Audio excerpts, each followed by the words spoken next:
Hi, it's Ben from Somerset Foodie. I've got an absolutely cracking recipe for you guys today with 3 of my favourite products that we do. And I wanted to do you a pasta dish because I'm so excited about our pasta that we sell. This pasta, Armando, comes from sort of down the south part of Italy. It's sort of inland from Naples.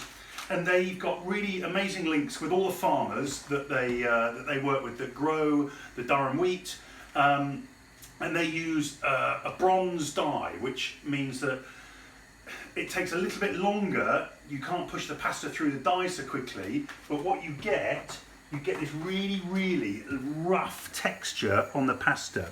Now so when that cooks, we're going to get more sauce sticking to that pasta, and it's also just been slower dried, so it takes longer for the pasta to go through the factory, so it's a little bit more expensive, but it's so much worth it.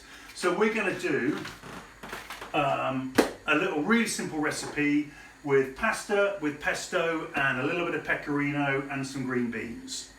So we've all bought pesto in a jar in the supermarket. It sits on the shelf, it's ambient, you use a little bit of it, it sits in your fridge for a couple of months, and then you go, oh, let's have a look at that, let's use a little bit of that pesto. You go for it, and it's completely mouldy, and it ends up in the bin. So yeah, this will stop all of that. So this is frozen pesto, and it comes in this little bag, so it's pretty straightforward. I'm literally just going to rip it open, and then what's great is it comes in little cubes. So we can just use as much as we want and then pop it back in the freezer. There are no preservatives, there's no acidity regulators, there are no nasty hidden products in there. It is absolutely 100% authentic Italian pesto. We've got our stuff together, we're going to crack on. I've got a pan on the heat here for the pasta, I've got my water boiling, and I've got another pot here for my beans. So let's take the lid off that. Absolutely important when cooking pasta that you give the water a really good salt. Honestly, if you cook pasta in water that's not salted, I'm going in for about 3 good pinches of salt. Cooking pasta without salt is like kind of taking its soul away. And then we're going to do this for 2. I'm just going to use like a sort of fistful. So we're using fettuccine. That's pretty good. That's probably about 180 grams if you want to weigh it out, something like that. So that's going to go straight in the pot. Okay, so that pasta is going to take about 10-11 minutes. I can just get on with the sauce. So just really start out, put a little bit of olive oil in the base of the pan, we're just going to tip in some of these pesto cubes. So I think you're probably looking at something about that for 2, maybe 1 or 2 more. And what that's going to do, you can just start to see that. We can just turn the heat off. It can just melt down. It takes about 5 minutes.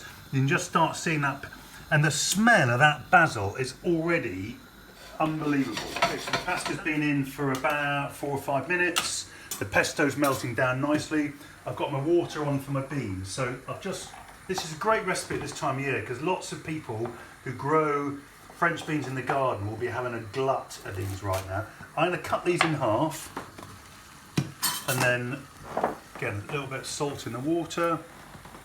Then we'll just whack these in, and these are going to take about 4 minutes. Put the lid back on. The pasta's been on for about 10 minutes.